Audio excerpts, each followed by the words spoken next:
하나님 말씀 요한일서 1장입니다. 요한일서 1장 1절로 4절의 말씀입니다. 신약성경 387면이 되겠습니다. 붙들어 봉독합니다. 태초부터 있는 생명의 말씀에 관하여는 우리가 들은 바요 눈으로 본 바요 자세히 보고 우리의 손으로 만진 바라. 이 생명이 나타내신 바 된지라. 이 영원한 생명을 우리가 보았고 증언하여 너희에게 전하노니 이는 아버지와 함께 계시다가 우리에게 나타내신 바 된 이시니라. 우리가 보고 들은 바를 너희에게도 전함은 너희로 우리와 사귐이 있게 하려 함이니 우리의 사귐은 아버지와 그의 아들 예수 그리스도와 더불어 누림이라. 우리가 이것을 쓰면 우리의 기쁨이 충만하게 하려 함이라. 아멘. 코로나 사태가 와서 목사님들이 조금 활동이 위축이 돼서 어떤 목사님이 코로나 기간 중에 7번 성경을 읽었다, 그런 말씀을 듣고 참 대단하다 생각을 했습니다. 저도 이 성경을 대하면서 여러분이 아시는 것처럼 바울 사도가 13권을 기록했죠. 또 모세가 창세기부터 5권을 기록을 했죠. 오늘 우리가 요한 1서를 읽었는데 사도 요한이 요한복음, 요한 1, 2, 3서, 요한계시록 이렇게 또 5권을 기록했습니다. 성경 전체의 약 3분의 1을 3분이 기록을 할 만큼 영감받은 그런 분들인데, 하나님께도 감사하지만 성경을 읽을 때마다 기록자인 이분들에게도 참 감사한 마음이 들면서 성경을 읽고 있습니다. 우리가 보통 신약 성경에 나오는 네 복음을 사복음서다 이렇게 이야기하잖아요. 그런데 이 사복음서는 예수 그리스도가 어떤 분인가 라고 하는 것을 가장 정확하게 제시한 책입니다. 늘 여러분이 아시는 것처럼 구약 성경은 예수님에 대한 예언의 책이잖아요. 신약은 예수님이 오시고 사시고 우리가 신앙 고백했는데 성취의 책입니다. 이 신약의 27권 가운데 구약에 예언된 예수님의 성취를 가장 정확하고 확실하게 보여주는 책이 사복음서라고 말씀을 드릴 수가 있습니다. 이 사복음서 가운데 앞에 마태, 마가, 누가복음을 같은 관점에서 보고 기록을 했다 해서 공관복음이라고 말하고, 요한복음은 4번째 복음이다 해서 제4복음서 이렇게 이야기를 합니다. 그러면 앞에 공관복음은 하나님의 나라를 핵심적으로 강조했다면 제4복음서인 요한복음은 이 생명을 강조한 책이죠.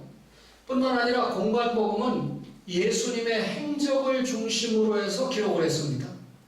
그런데 4번째로 기록한 요한복음은 이미 새 기록자가 예수님의 행적을 기록해 놨기 때문에 그 행적을 중심으로 해서 자신이 해설하고 설명하는, 그래서 이 세 분이 기록한 이 예수님이 하나님의 아들이고 그분이 하나님이다 라고 하는 신성을 강조한 책이 요한복음입니다.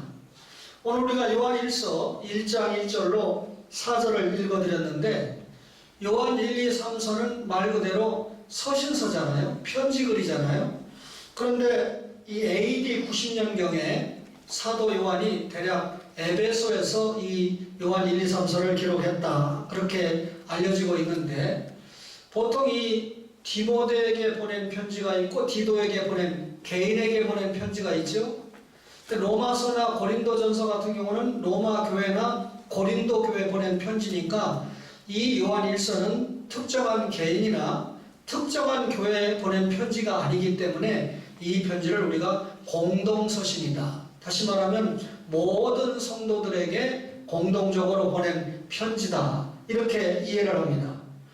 요한 1서를 여러분들에게 어떻게 설명하면 좋을까요? 요한 1서는 오늘 제가 제목에 신앙과 윤리 그리고 사랑이다 그랬는데, 요한 1서는 신앙, 윤리, 사랑을 집중적으로 다루고 있는 성경입니다. 그러면 요한 2서와 3서는 어떤 성경일까요? 신앙과 윤리와 사랑을 보완해서 설명한 책이 2서와 3서라고 말씀드릴 수 있습니다. 사도 요한이 기록한 마지막 성경인 요한계시록은 예수님의 재림과 더불어서 교회와 성도의 최후 승리를 기록하고 있는 성경이 요한계시록이죠. 이 정도만 사도 요한이 기록한 성경을 이해한다고 해도 참 영감을 받아서 우리가 신앙생활하는데 주옥과 같은 말씀을 기록을 했다라고 하는 것을 알 수가 있습니다. 목사는 어떤 면에서 설교하는 사람이잖아요. 그런데 목사가 설교할 때 참 이 어려운 부분이 있습니다.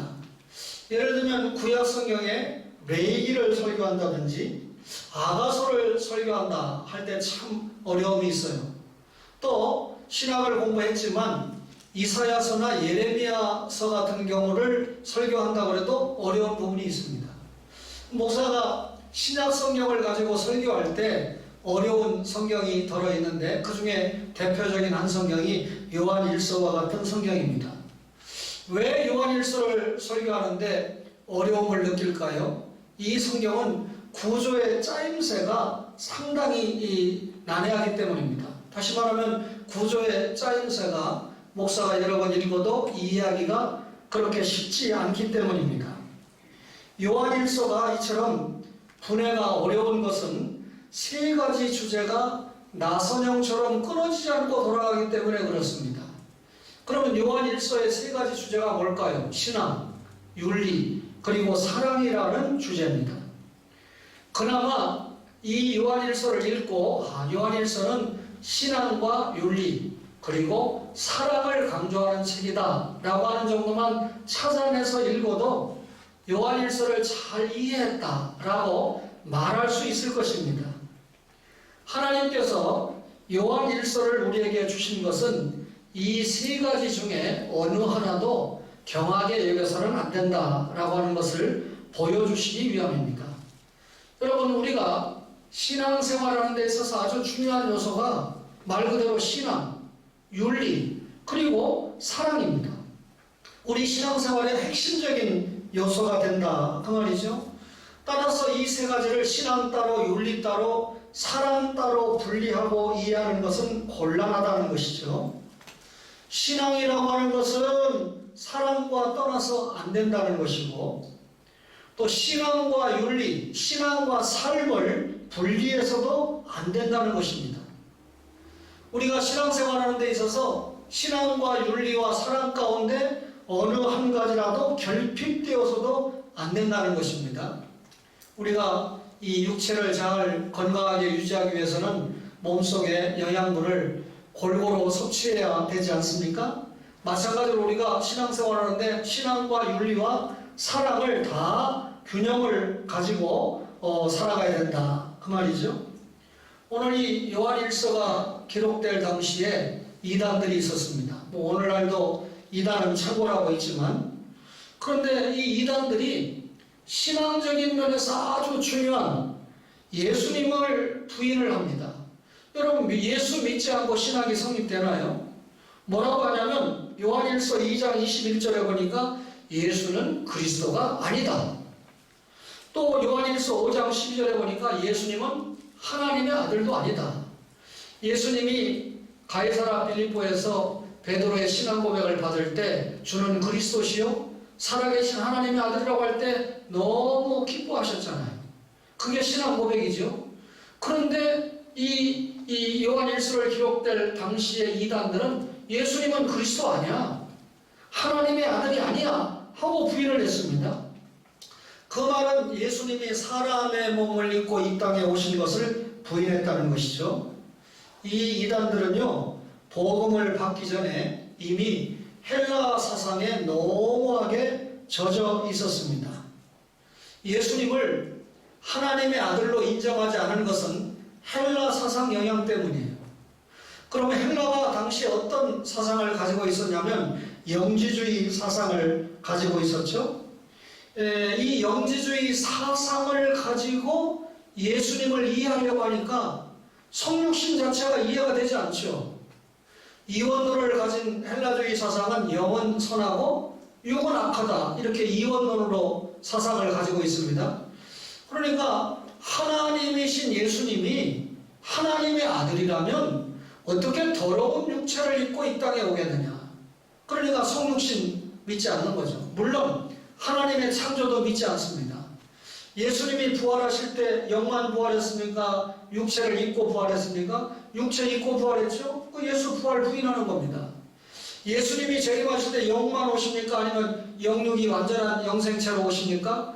완전히 영육으로 오시는데 예수님의 재림도 육체 재림 결코 믿을 수가 없는 거죠. 창조 부인하죠. 성육신 부인하죠. 부활도 부인하죠. 재림도 부인하죠. 그러니까 결국 이 거짓 이단자인 영지주의자들은 예수님은 그리스도가 아니고 예수님은 하나님의 아들이라고 부인을 한 겁니다. 그걸 오늘 요한 1서 2장 26절이나 4장 6절에는 미혹해 하는 자들이다. 우리의 신앙을 흔들기 위해서 미혹하는 자들이다. 여러분들이 잘 아시는 것처럼 아담과 하와가 첫 언약에 실패하고 범죄했을 때 하나님께서 첫 언약을 약속했죠. 누굽니까? 여자의 우선 예수님을 보내겠다고 약속했잖아요. 우리의 죄값을 대신해서 갚아주기 위해서는 죄값은 죽어야 되니까 죽을 사람으로 와야 됩니다. 죄가 있는 사람이면 안 되잖아요. 그러니까 하나님은 죽으실 수 없잖아요. 그러니까 하나님은 죽으실 수 없기 때문에 하나님이신 예수님이 죽을 수 있는 사람의 몸을 입고 왔지만 남자의 후손이 아니고 여자의 후손, 성령 잉태로 온 이유는 죄가 없이 이 땅에 오시기 위함입니다. 그렇다면 우리는 그런 나를 구원하는 전능하신 하나님, 완전한 인간이신 예수님 구주를 확실하게 믿음으로 믿는데 영지주의자들은 영은 선하고 육은 악하다고 규정해 놨기 때문에 자기들의 사상 기준에 의해서 예수님을 부인하는 겁니다. 미혹하는 겁니다. 그러니까 아예 신앙을 송두리째 흔드는 사람들이죠. 그뿐만 아닙니다. 생활 윤리까지 흔들어댑니다. 자, 영은 선하고 육체는 악하다고 규정을 했기 때문에 영의 생활은 중요하지만 육체 생활은 중요합니까? 안 합니까? 어차피 악한 건데 그러니까 육을 범죄에 노출시키고 될 대로 사는 겁니다. 이걸 우리가 쾌락주의의 삶이다 그렇게 이야기하죠. 그러니까 영지주의에 빠진 자들은 육체를 가지고 죄 짓는 것을 아주 간단하게 생각합니다. 경계하지 않습니다. 그 결과 교회가 엄청난 도덕적인 피해를 입게 되죠. 여러분, 우리는 첫사람 아담이 실패한 먹는 문제와 보는 문제와 욕심의 문제를 두 번째 아담인 예수님이 극복했기 때문에 우리 그거 극복하고 살아야 되잖아요. 개인적으로. 그리고 예수님이 마태복음 25장에서 종말을 살아가는 우리에게 어떤 자세를 주셨습니까? 성령 충만하고 은사를 활용하고 또 기독교 윤리를 실천하면서 결국 복음을 확장시키면서 살아가야 된다는 그런 삶의 원리를 우리에게 주시지 않았습니까? 그런데 우리의 육체 생활이 무너지면 지금 누가 우리를 보고 예수 믿겠습니까? 네가 믿으라고 하죠. 그러니까 전혀 이 영지주의들이 미치는 이런 삶의 영향은 윤리까지 파괴를 시켰습니다. 사랑의 문제를 얘기했는데요. 저들의 형제 사랑도 문제가 있었습니다. 여러분, 이 영지주의자들이 보니까 사람의 모습을 볼 때 사람이 보이는 육체를 가지고 있지 않습니까? 그러니까 보이는 육체를 가지고 있는 사람, 형제를 사랑하는 것은 별 가치가 없다. 그런데 기독교 신자들은 하나님 사랑, 다음에 이웃 사랑 이것을 들고 나오거든요. 그러니까 영지주의에 빠진 자들은 이 형제를 사랑해야 된다고 주장하는 기독교 신자들을 원수같이 생각을 한 것입니다. 사도 요한이 이런 이단자, 영지주의자들의 주장을 눈여겨보았습니다. 저 이단자들이 교회를 미워하는데 이걸 이대로 놔뒀다가는 교회가 큰 문제가 되겠다. 그래서 신앙과 윤리 그리고 사랑에 대해서 계속적으로 반복하면서 왜 예수 믿는 신자에게 신앙이 중요하고 윤리가 중요하고 사랑이 중요한가를 반복해서 요한 1서에서 설명한 겁니다. 그래서 신앙과 윤리와 사랑이 요한 1서에 핵심적인 내용이고, 이것이 오늘 교회 운동을 하는 여러분과 저에게 핵심적인 신앙의 내용이 되어야 된다, 그 말이죠. 예수님에 대한 바른 신앙을 가지고 있으면 반드시 형제를 사랑하게 되어 있습니다. 형제를 사랑한다는 것은 형제에 대해서 윤리적인 책임을 다하는 것 아니겠습니까? 여러분이 교회는요, 이 윤리를 가지고 있는데, 예수 믿는 신자가 가지고 있는 윤리는 다른 사람의 작은 부분까지도 감당합니다. 요한은 윤리를 자기의 책임을 다 하고, 또 내가 할 수 있는 능력 안에서 다른 사람에 대해서도 책임을 감당하는 것이 윤리다. 내 책임만 다하는 것이 아니고 자기가 가지고 있는 능력의 범위 내에서 다른 사람에 대해서도 책임을 감당하는 것이 윤리다, 이렇게 보았습니다. 남의 어려움을 알고도 남에게 조금도 도움을 주지 않는 것은 윤리가 아니라는 겁니다. 남이 어려움을 당할 때 작은 부분이라도 도움을 주는 것이 윤리라는 것이죠. 나 때문에 다른 사람이 피해를 보는 것이 아니라 나 때문에 다른 사람이 배려를 받는 것이 윤리라는 겁니다. 그런데 교회에 와서 다른 성도에게 신뢰감을 주고 돈이나 꿔서 떼먹고 또 거짓말하고 그리고 피해를 주고 개를 조직하다고 해서 또 교회를 혼란하게 하고, 이런 것들은 신앙에 따르는 윤리 생활에 있어서 안 되는 일이다, 이걸 사도 요한이 강조하고 있는 겁니다. 우리가 윤리를 쉬운 이해에서 출발을 해야 됩니다. 주님에 대한 신앙 고백이 분명한 사람은, 하나님 사랑이 분명한 사람은 이웃 사랑에도 눈이 열린다는 겁니다. 이웃의 형편을 살피게 된다는 거예요.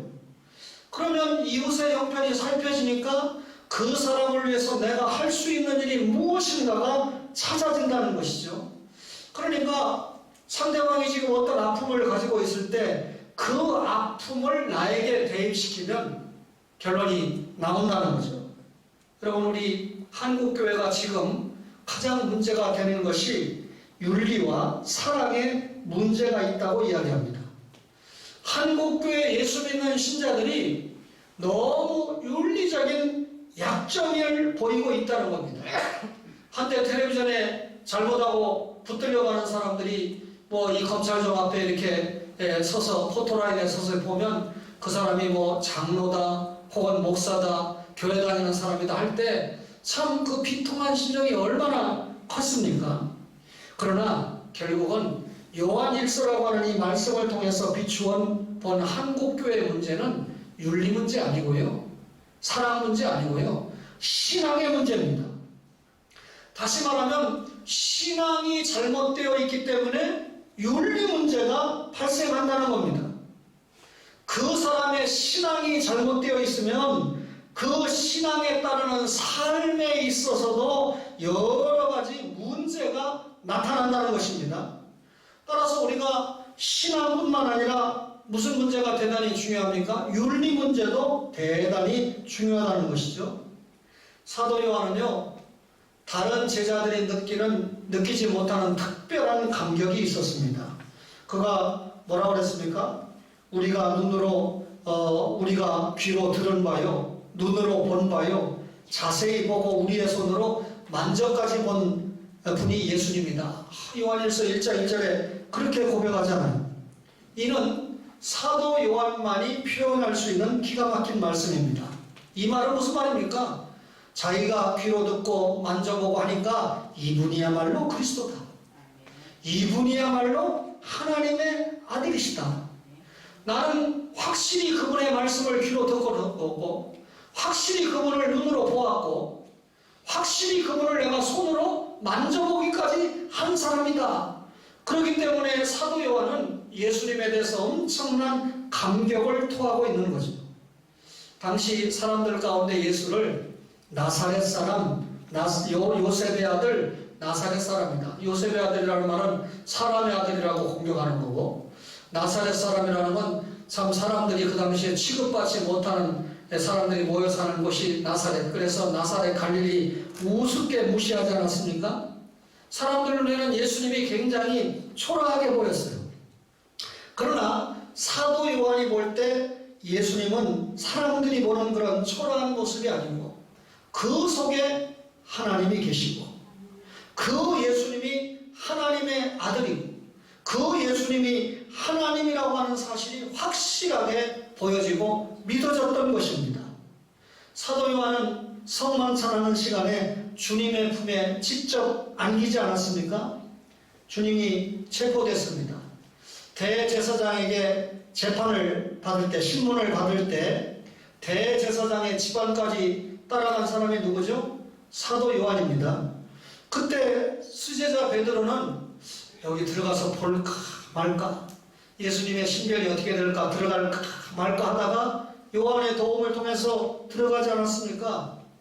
여러분, 예수님의 신변이 어떻게 될까 궁금해서 들어갈까 말까 망설이고 있는 그 순간 자체는 예수님을 부인할 수 있는 가능성이 있었고 결국 3번이나 부인하지 않았습니까? 그런 시간에 사도 요한은 예수님이 십자가를 지는 현장에 끝까지 있다가, 예수님께서 가정이 얼마나 중요합니까? 여러분, 하나님이 천지를 창조하실 때 가정을 먼저 만드시고 가정교회를 통해서 주님의 나라가 확장되기를 원하시지 않았습니까? 예수님이 이걸 알기 때문에 자기가 십자가 지고 떠나가도 마리아의 가정이 지켜지기를 원해서 그만 사도 요한에게 자기 어머니를 네 어머니라고 부탁을 하지 않습니까? 이 말은 마리아의 가정을 지켜주기 위한 예수님의 효도였던 것입니다. 요한은 다른 사도와 달랐어요. 요한처럼요, 주님의 사랑에 대한 고백이 분명한 사람은 윤리적으로 문제가 있을 수 없습니다. 그럼에도 사도 요한은 자기가 문제가 있는 사람이라고 고백해요. 성경을 읽어보면요, 언약을 받았던 대표적인 사람 아담, 노아, 아브라함, 모세, 다윗, 정말 대단한 사람들이죠. 그런데 이분들이 그런 엄청난 복을 받았는데도 자신은 굉장히 윤리적으로 약한 사람이라고 고백합니다. 나는 구더기와 같은 사람이다, 나는 죄인 중에 괴수다, 이런 표현들이 이 믿음의 선진들을 통해서 나오는 것을 보게 되죠. 여러분, 그리스도를 사랑한다 라고 하는 이 고백 속에는 신앙과 윤리가 포함되는 것입니다. 우리는 예수 믿는다로 끝나는데 그 믿음 속에는 반드시 윤리가 포함된다는 겁니다. 만약에 어떤 사람이 바른 신앙 고백이 있는데 심각한 윤리적인 문제가 있다면 그 사람이 진짜 구원받은 사람인가 라고 의심받을 수밖에 없습니다. 여러분, 예수 믿는 성도, 예컨대 목사나 장로를 막론하고 예수 믿는 성도가 윤리적으로 지금 심각한 죄를 범하고 있습니다. 그때 저 사람은 원래 믿음이 있어, 저 사람은 내가 볼 때 예수 믿고 구원받은 것은 틀림없어, 그런데 그냥 육신이 약해가지고 자신도 모르게 죄에 빠진 거야, 이렇게 평가를 한다면 이런 사람은 성경을 잘 모르고 평가하는 사람입니다. 회개하지 않고 같은 죄를 반복해서 짓는다면 그 사람이 중생을 받았는지 안 받았는지 확실하게 생각하고 고민해 봐야 됩니다. 중생받은 사람이 거듭해서 남을 죽이는 살인죄, 중생받은 사람이 거듭해서 간음죄 범할 수 없다는 것입니다. 그럼에도 제가 여러분에게 단서를 다는 것은 구원은 하나님의 절대 주권 영역이기 때문에 우리가 쉽게 판단할 수 없지만 요한 1서를 통해서 볼 때 그런 결론을 얻게 된다는 겁니다. 여러분, 기독교 교리를 공부할 때 구원의 9가지 서정을 알지요. 소명과 중생, 회개와 신앙, 칭의와 양자, 그 다음에 뭐가 있죠? 성화, 그 다음에 견인과 영화 아닙니까? 하나님이 우리를 소명 불러주셨습니다. 그 순간에 영혼이 거듭났죠. 중생입니다. 동시에 일어나는 일입니다. 시간적인 설명이 어려우니까 이렇게 순차적으로 설명하지만 소명부터 이 양자까지 동시에 구원받는 작업이 동시에 일어나는 일이잖아요. 그러면 중생 받으니까 예수 그리스도를 믿어요. 그러니까 예수 그리스도를 믿게 되니까 안 믿었던 불신앙을 철저하게 회개합니다. 그러니까 예수 믿는 우리에게 하나님이 너는 의롭다, 하나님의 자녀다, 의롭다고 칭해주시고 양자, 하나님의 자녀 삼아주셨잖아요. 그게 구원받은 겁니다. 그러면 구원받은 신자가 구원의 서정에 뭐가 들어가 있어? 성화, 내가 거룩하니 너희도 거룩해라. 예수 믿는 신자가 걸어가는 길은 철도 레일하고 똑같습니다. 철도 레일이 뭡니까? 성경 말씀이에요. 말씀으로 구원받았으면 그 다음에 삶도 철도 레일을 따라가는 것처럼 거기서 이탈하면 사고 나잖아요. 그렇게 거룩의 삶을 살아가는 것이 성화입니다. 예수님 말씀대로 사는 것이죠. 그러면 끝까지 우리의 구원을 주님께서 견인, 보장해 주시고 마침내 궁극적인 영화, 천국에서 영생할 삶을 산다 하는 게 구원의 서정이잖아요. 그러면 우리의 이 구원의 서정에 뭐가 포함되어 있습니까? 윤리, 성화가 포함되어 있잖아요. 그래서 우리가 믿음이라고 할 때 그냥 믿음이라고 안 하고 온전한 믿음. 그러니까 우리가 기도할 때도 주님 우리에게 온전한 믿음 주세요. 거룩하게 살게 해주세요. 온전한 믿음을 우리에게 허락해 주세요. 라고 끊임없이 기도해야 되는 것입니다. 성경은 인간을 누구나 부패한 죄인이다 그렇게 말하잖아요. 사실 칼빈은 이 영적으로 남들에게 해가 되는 일을 하지 않았습니다. 어찌하든지 하나님의 나라를 세우기 위해서. 우리나라에 그런 칼빈과 같은 분이 있다면 대표적으로 우리 박윤선 목사님을 꼽을 수 있습니다.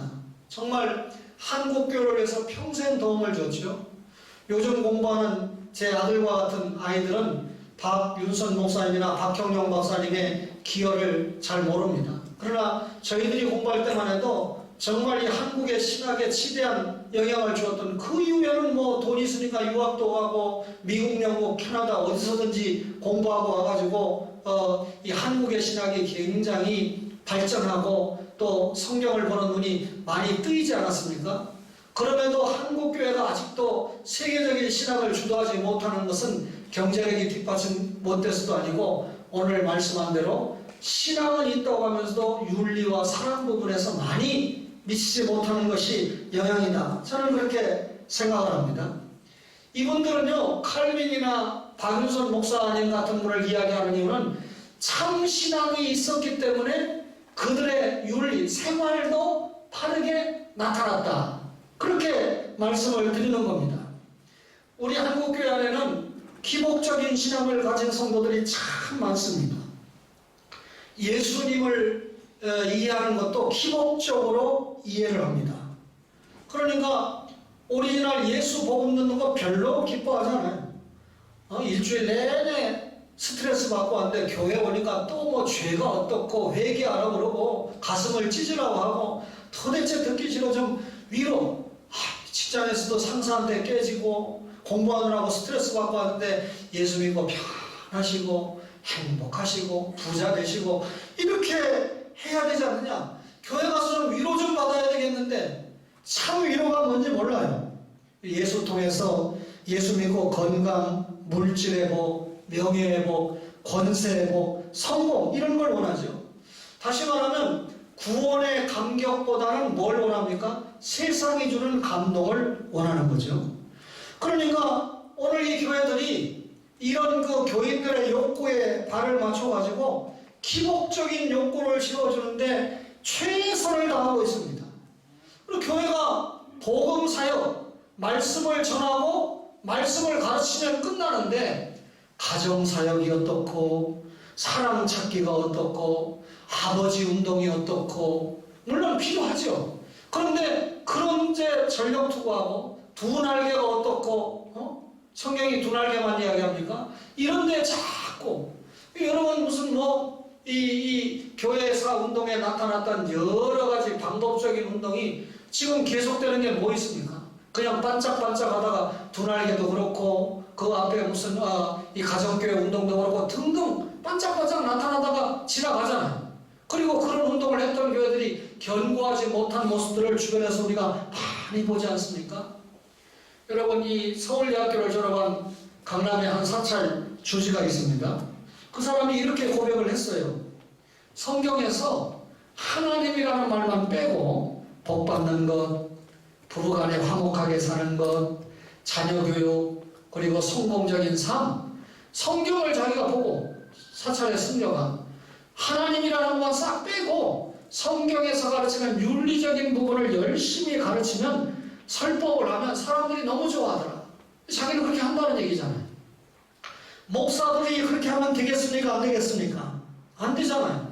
근데 목사들도 성경에서 사람들의 구미에 맞춰가지고 예수 믿으면 복, 건강, 장수 이런 것만 가지고 사람들의 어떤 그 구원의 감격보다는 세상이 주는 감격을 전하고 있다고 하면 정말 교회와 절이 뭐가 다르겠습니까?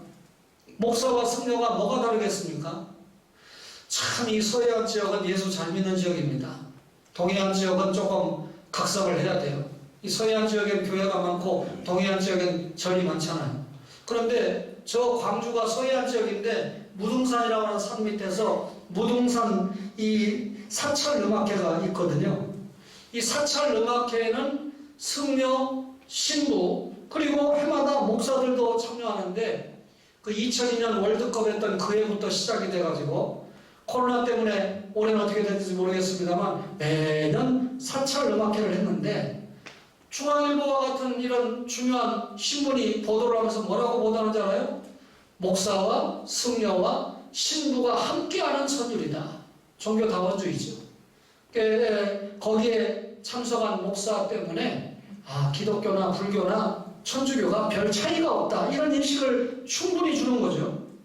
일부이기는 해도요. 목사들 가운데 하나님의 말씀과는 멀어지고 어떻게 하면 사람들의 마음을 즐겁게 하고 그들이 원하는 구미에 맞는 설교를 할 수 있을까 해서 설교를 시작하면 책 한 권 읽은 감동을 전하고 시작을 하고 또 한 주일 내내 자기가 경험했던 일들을 가지고 말씀 시간에 이야기하고 저도요 1년 52주 설교 가운데 처음에 잘 몰라가지고 목사가 됐는데도 초원 1년, 초원 2년, 초원 3년 12월 첫째 주 교회 생일에 그렇게 설교했어요.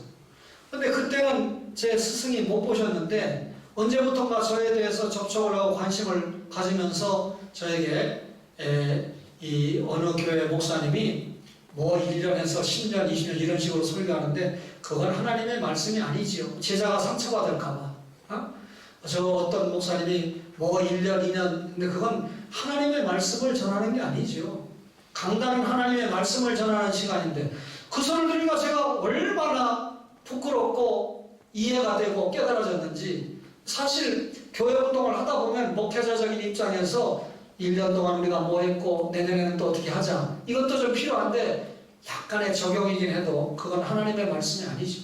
이 시간은 하나님 말씀 전하는 거 아닙니까? 따라서 요한은 영생에 대해서 강조하고 있는데 그리스도의 생명이 내 속에 심겨진 것, 예수님의 생명이 내 안에 심겨진 것, 내가 포도나무 안에 그 포도나무가 가진 우리를 품고 있는 그것이 영생이다. 예수님이 돌아가실 때 실상은 누가 죽어야 됐습니까? 내가 죽어야 되잖아요. 근데 법적으로 죽어야 될 내 대신 누가 죽었습니까? 예수님이 대신 죽으신 거 아닙니까? 그럼에도 예수 믿고 이 영은 구원받았지만 육신은 언제 구원받습니까? 예수님이 재림하셔야 되잖아요. 따라서 우리가 이 부패성은 여전히 존재하는데 예수 믿기 전에 완전히 옛사람 때의 부패성과 예수를 믿고 중생받은 이후에 부패는 다르잖아요. 그 중생 이후에 부패할 때 우리는 성화론적인 회개를 하잖아요. 구원론적인 회개는 딱 한 번으로 끝나지만 그러나 이 중생 받기 이전의 부패는 해결하는 게 없어요. 이미 예수를 만나서 구원받은 사실이 없기 때문에 따라서 중생 받은 이후에는 우리가 육신적으로 약해서 부패하고 죄는 범죄쳐도 여전히 하나님의 말씀과 성령 역사 속에서 깨닫고 돌아오는 과정이 성화의 과정 아닙니까? 따라서 여러분 내가 사는 것이 아니고 내 속에 누가 삽니까? 그리스도께서 사시니까 그리스도의 사람으로 살아가는 것이 너무 중요하죠. 요한은 이런 삶을 살기를 원했고 또 당시에 성도들이 그런 삶을 사는 것을 원했습니다. 그래서 그는 아들 예수를 전하는데 하나님의 아들 예수를 전하는데 피토하는 심정을 동원했습니다. 오늘 1절에 뭐라고 그랬어요? 생명의 말씀. 2절에 뭐라고 그랬습니까? 영원한 생명. 3절에 뭐라고 그랬습니까? 생명의 예수. 그러니까 이 생명의 예수를 전하는데 최선을 다했어요. 우리가 하나님과 친밀한 사귐, 교제는 아들의 삶을 체험하는 거예요. 하나님이 아담이 범죄하니까 누구를 통하지 않고는 그 사람과 상대 안 합니까? 예수 그리스도의 십자가 부활을 믿고 오는 자와만 하나님이 교제를 합니다. 그렇죠? 따라서 여러분, 하나님과의 교제는 먼저 내 속에 누가 계신 걸 체험해야 됩니까? 예수 그리스도가 내 속에 계신 걸 경험해야 되죠. 그리고 그 주님과 가까워져야 되죠. 따라서 주님을 깊이 알아야 됩니다. 요한 사도는요, 이런 실제적인 이야기를 하고 싶었어요. 그렇다면 신앙과 윤리는 뗄래야 뗄 수 없다. 여러분, 이 신앙과 삶은 떨어질 수 없는 것이다. 요한은 성자 예수 그리스도의 삶을 자신이 살 때 성부 하나님과 교제가 이루어지고, 그리고 성자 예수님을 통해서 성부 하나님과 교제가 이루어질 때 내 삶이 평안하고 기쁨이 용솟아친다는 겁니다. 하나님과의 사귐을 이룰 일꾼은 의로워야 됩니다. 여러분과 저가 의롭다라고 하는 말은 예수 그리스도가 사셨던 삶을 살기 위해서 노력해야 된다, 그 말이죠. 여러분, 우리가 기독교 윤리를 이해할 때 도덕적으로 이해하면 안 됩니다. 신앙적으로 이해를 해야 됩니다. 여러분, 어린아이가 부모가 지켜보고 있는 앞에서는 나쁜 짓 해요, 안 해요? 나쁜 짓 안 하죠. 여러분, 마찬가지입니다. 우리가 내 속에 그리스도가 들어와 내주하고 계시기 때문에 언제 어느 때나 우리가 신체 인격자로 살아야 된다는 거죠.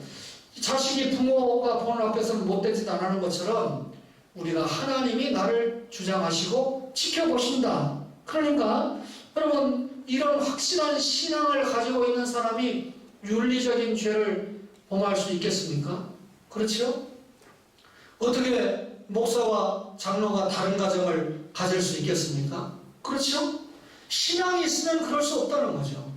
결국 신앙이 있으면 윤리적으로도 바른 삶을 살게 되어 있다, 그 말이죠. 말씀을 정리해 보겠습니다.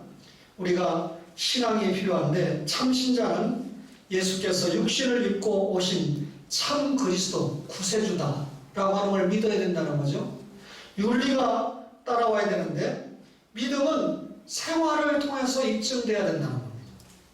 야고보 사도가 야고보 2장 14절에 내 형제들아, 만일 사람이 믿음이 있노라 하고 행함이 없으면 무슨 유익이 있으리요?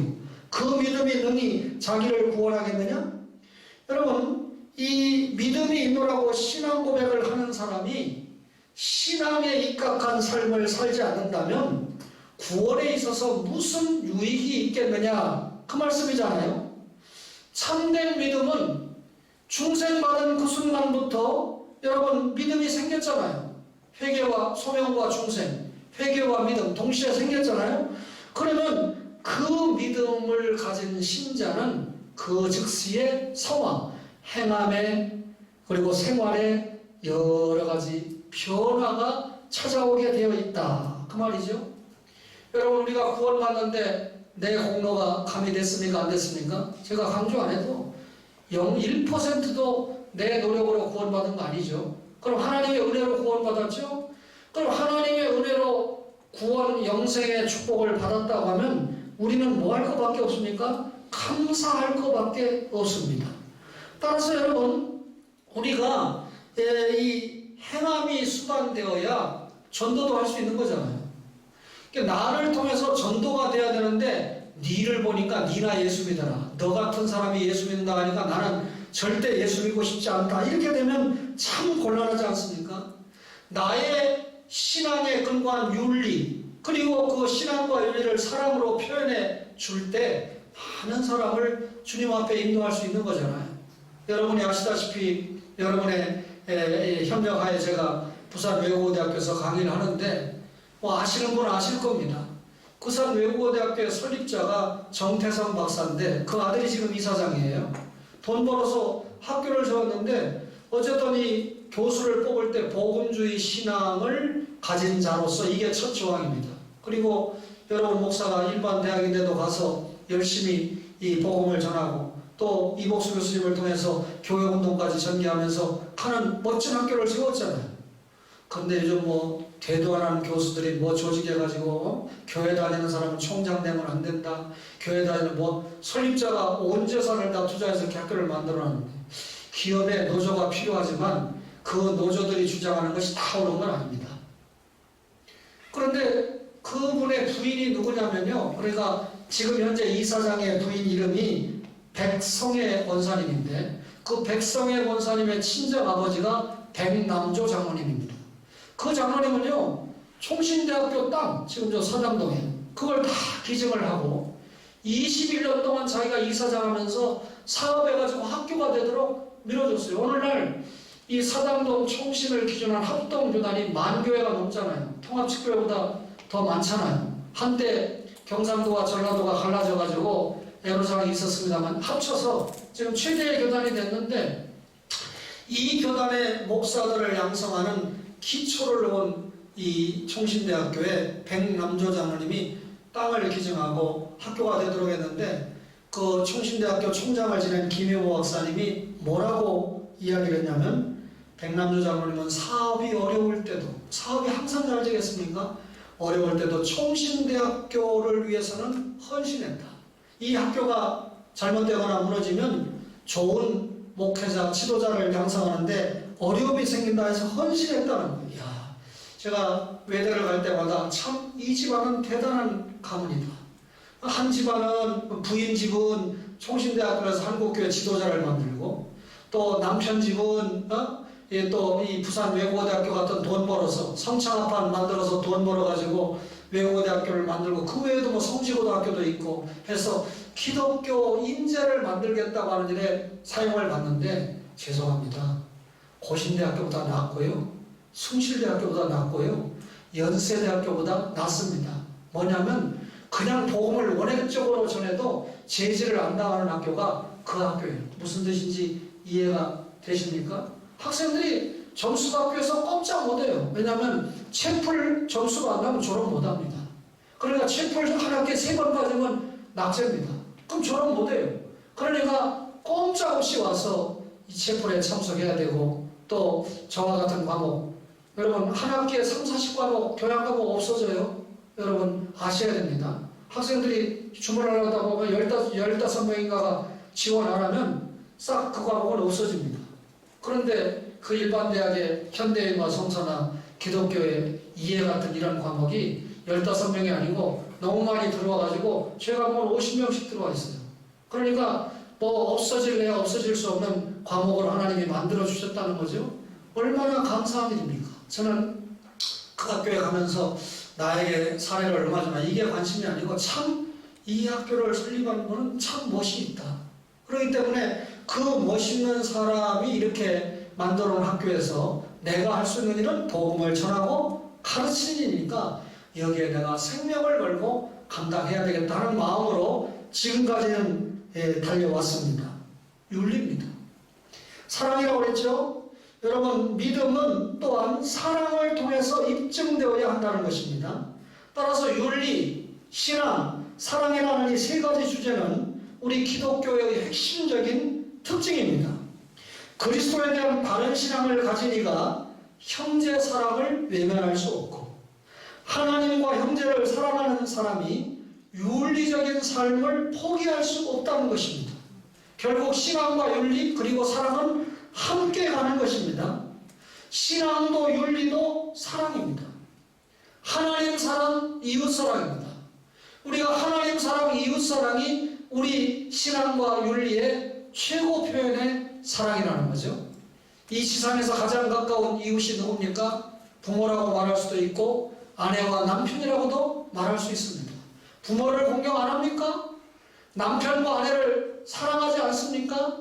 이 기독교 신앙과 윤리와 사랑에 큰 문제를 안고 있다는 결론이 되는 것입니다. 오늘 이 말씀을 통해서 여러분과 제가 신앙 따로 윤리 따로 사랑 따로가 아니라 기독교 신앙은, 교회는 신앙과 윤리 그리고 사랑이 함께 간다라고 하는 믿음을 가지고 신앙생활에 승리하시는 초원의 가족들이 되시기를 간절히 바랍니다.